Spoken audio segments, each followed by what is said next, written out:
필러가 잘 유지가 되려면 두 가지 전제 조건이 있어야 되는데요. 우리가 넣고 안 넣고는 본인의 자유예요. 꼭 옆에 부분은 꺼져요 라는 분들 정말 많거든요. 네, 제가 요즘 많이 느끼는 것 중에 하나가 뭐냐면 필러를 맞고 나서 부작용이 생기거나 혹은 필러나 다른 이물질을 맞고 나서 얼굴이 울퉁불퉁해지는 경우에 오시는 경우가 꽤 많아요. 특히 눈밑 같은 경우에는 피부 자체가 얇기 때문에 필러를 함부로 맞게 되거나 잘못 맞게 되면 울퉁불퉁함이 더해지거나 본인이 원하는 결과가 나오지 않아서 고생하시는 경우를 너무 많이 봅니다. 그래서 오늘 제가 준비한 게 필러를 어떻게 맞는 게 가장 좋은 방법일까와 부작용이 생겨서 혹은 뭐 필러가 마음에 안 들어서 녹일 때 그 녹이는 과정이 어떻게 되는지를 좀 여러분한테 쉽게 설명을 드리고 싶어요. 일단 기본적으로 알으셔야 되는 게 이 필러라는 거는 대부분 이제 우리가 히알루론산 필러라고 부릅니다. 그러니까 녹지 않는 필러라고 해서 뭐 엘란세라는 필러도 있기는 하지만 우리가 흔히 볼 수 있는 흔히 맞게 되는 가장 대표적인 필러는 이 히알루론산 필러라고 생각하시면 되고요. 이 필러는 성분 자체가 히알루론산이기 때문에 우리 몸에 있는 성분과 거의 비슷해서 면역학적인 반응은 크게 걱정 안 하셔도 됩니다. 근데 문제는 뭐냐면 필러를 넣는 위치에 따라 특히 우리가 얼굴에 필러를 많이 넣지 뭐 엉뚱하게 뭐 팔꿈치에 넣는다거나 뭐 이러지 않죠. 결국에는 필러가 들어가는 위치는 얼굴이기 때문에 얼굴의 구조를 잘 알아야 필러를 넣었을 때도 가장 효과적으로 유지를 할 수 있고 효과적인 결과를 얻을 수 있는 거거든요.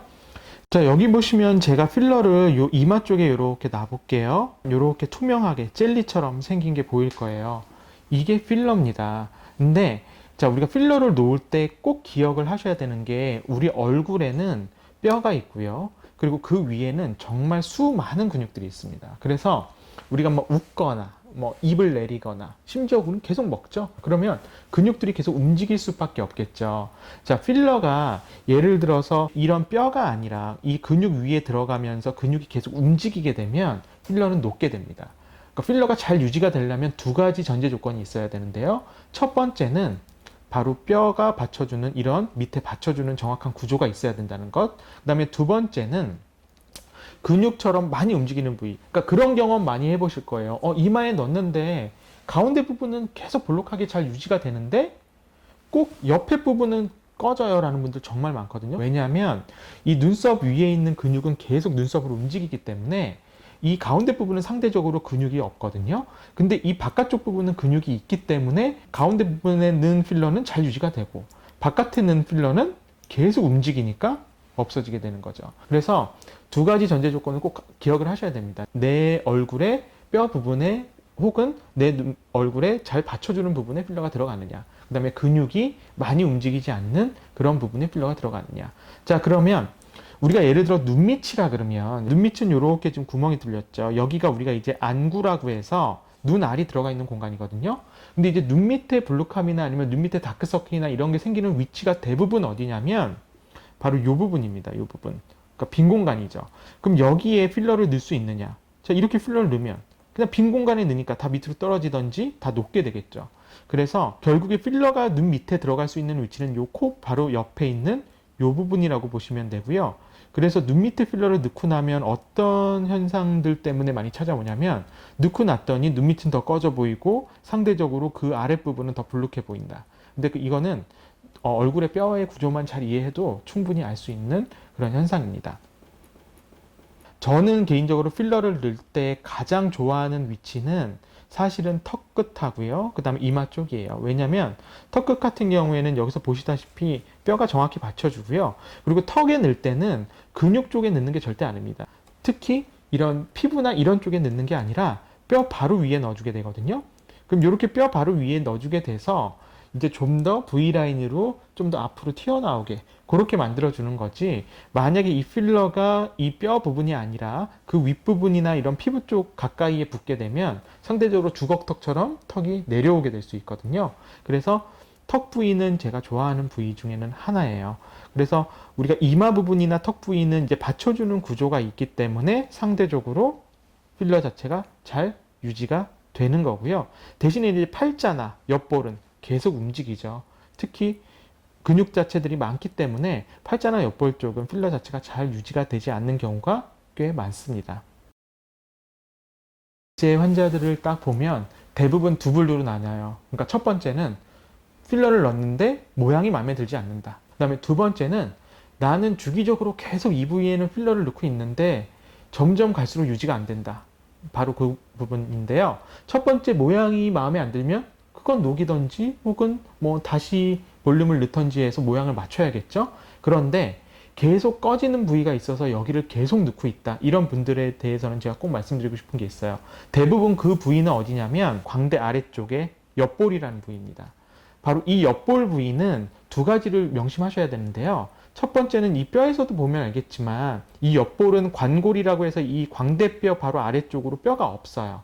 그리고 계속 우리가 씹고 먹고 하는 큰 근육이 지나가는 부위이기 때문에 실제적으로 이 부위에 필러를 이렇게 맞게 되면 제가 지금 허공에 넣듯이 이렇게 넣게 되는 거거든요.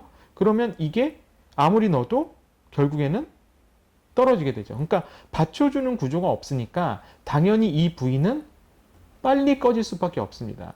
저 그러면 지방 이식을 하면 더 유지되나요? 그것도 의미가 없죠. 필러나 지방 이식은 거의 비슷해요. 입자를 우리 얼굴에 넣는 겁니다. 볼륨을 넣는 건데 받쳐주는 구조가 없으니 당연히 계속 꺼질 수밖에 없겠죠. 그래서 만약에 얼굴 부위에서 나는 옆볼이 너무 고민이야 라고 하시는 분들은 물론 필러나 지방 이식을 처음에는 추천드릴 수 있을 거예요. 근데 저는 개인적으로 추천을 많이 드리는 게 우리가 이제 스컬트라라고 해서 이 피부 안쪽에 콜라겐이나 이런 조직들을 좀 더 증폭시켜서 좀 더 볼륨화 있게 만드는 방법이 있거든요. 물론 그 방법은 필러나 지방이식을 한 것처럼 즉각적으로 많은 볼륨이 즉각적으로 늘어나진 않습니다. 대신에 우리가 미국을 보면 미국에는 에이즈 환자나 뭐 마약쟁이들이 많잖아요. 그래서 실제적으로 이 스컬트라라는 약물은 FDA 승인을 받은 안면 위축에 사용하는 약입니다.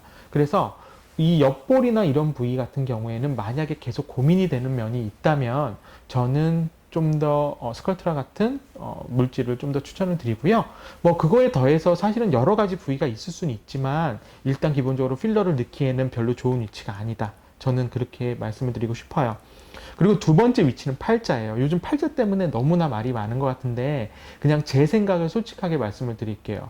우리가 넣고 안 넣고는 본인의 자유예요. 그리고 넣고 안 넣고는 의사가 본인의 역량에 따라 결정을 하는 겁니다. 그런데 이 팔자 부위는 대부분 환자분들이 생각할 때 이 팔자가 꺼졌으니까 여기에 볼륨이 이렇게 가해지면 좀 더 불어나겠네.